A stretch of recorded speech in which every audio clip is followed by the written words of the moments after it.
مدینۃ المنورہ میں حضور تشریف فرما تھے. ایک صاحب آئے، غالباً بحرین سے آئے، اور ایک مدت کے بعد ان کا آنا ہوا. حضور کو انہوں نے سلام کیا تو آقا کریم نے رخ پھیر لیا. سمجھے شاید اتفاقاً ایسا ہو گیا ہے، تو جدھر رخ پھیرا تھا ادھر سے جا کے سلام کیا. تو آقا کریم نے پھر رخ پھیر لیا. سمجھ گیا حضور ناراض ہیں، لیکن اس کو یہ سمجھ نہیں آ رہی تھی کہ ناراضگی کی وجہ کیا ہو سکتی ہے.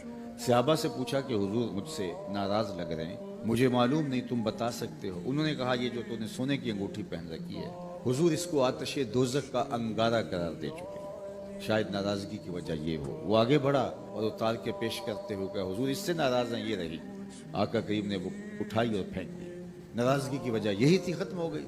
خیر مجلس ہوتی رہی، اختتام کو پہنچی تو لوگ واپس پلٹنے لگے تو وہ بھی اٹھ کے جانے لگا. تو کسی نے اشارہ دیا وہ انگوٹھی تو اٹھا لے، شرعاً تم نہیں پہن سکتے، تمہاری بیوی تو پہن سکتی ہے نا، قیمتی دھات ہے، اٹھا لو. تو اس صحابی نے جو جواب دیا وہ سنیے، ان کانوں سے نہیں، دل کے کانوں سے.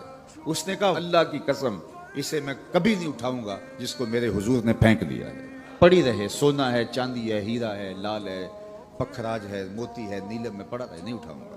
کیوں نہیں اٹھاؤں گا؟ حضور نے اس کو پھینک دیا ہے. حالانکہ سب جانتے ہیں کہ پھینکنے کی وجہ کیا تھی، اور اگر وہ اٹھا لیتا اور اپنی بیوی کو جا کے دے دیتا تو یہ نافرمانی بھی نہ ہوتی. لیکن اس کی محبت کا لیول کیا ہے، ایک لمحے کے لیے ہی صحیح حضور نے بیزاری کا اظہار کرتے اس کو پھینکا ہے، تو میں کبھی بھی اس کو نہیں اٹھاؤں گا، پڑی رہے نہیں اٹھاؤں گا.